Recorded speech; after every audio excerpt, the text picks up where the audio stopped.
Pemirsa, pemerintah terus melakukan berbagai cara agar UMKM naik kelas.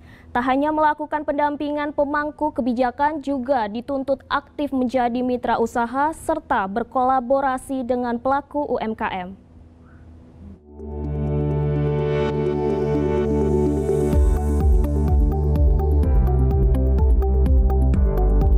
UMKM menjadi salah satu pilar terpenting dalam perekonomian Indonesia.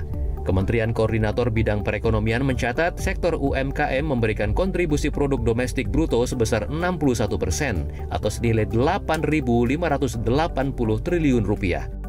Bahkan UMKM juga berperan penting dalam penyerapan tenaga kerja dengan jumlah 97% dari total tenaga kerja. Untuk mendorong perkembangan UMKM, pemerintah konsisten melakukan berbagai cara seperti gerakan kemitraan inklusif. Program yang diresmikan Presiden Joko Widodo ini bertujuan untuk memberikan kemitraan bagi para pelaku UMKM dengan perusahaan besar. Ada pembinaan warung-warung, sehingga penataan barangnya baik, packaging dari produk-produk yang ada juga didampingi. Ini yang kita harapkan. Pemerintah tidak mungkin melakukan itu. Yang bisa dan cepat melakukan adalah kalau ada gerakan kemitraan.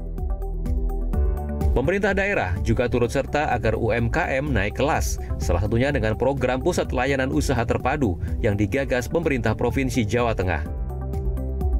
Saat ini Jawa Tengah memiliki sekitar 4,2 juta unit sektor usaha dan usaha mikro menempati porsi yang paling besar, yaitu 90,48% atau setara 3,37 juta unit.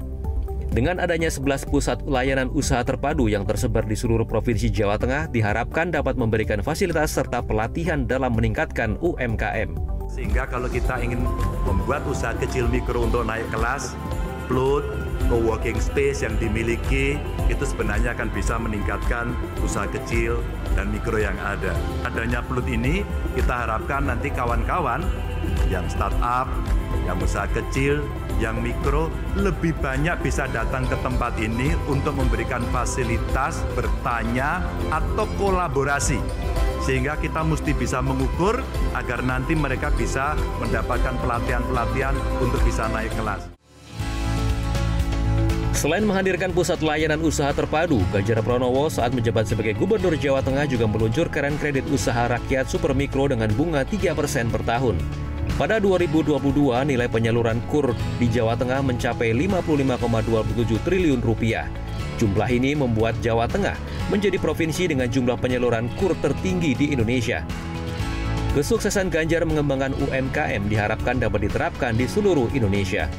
Kalau kita sebagai ini ya pedagang kecil ya pengennya yang dimudahin aja, kayak misalnya ada pinjaman dimudahin, buat syarat-syaratnya gitu, buat kita minjem gampang, terus damai, dagang juga enak, terutama banyak yang beli ya. Harga-harga pokok di pasar-pasar tuh bisa distabilin deh. Biar harga kita tuh bisa terjangkau makanannya gitu.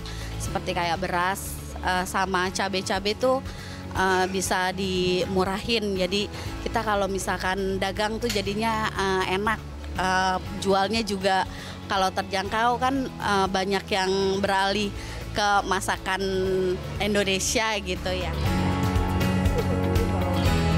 Beragam terobosan dilakukan, diharapkan dapat menjadi penggerak roda perekonomian para pelaku UMKM. Tak hanya bersaing di skala lokal maupun nasional, UMKM juga didorong untuk berkompetisi di lingkup global. Tim Liputan JPM TV.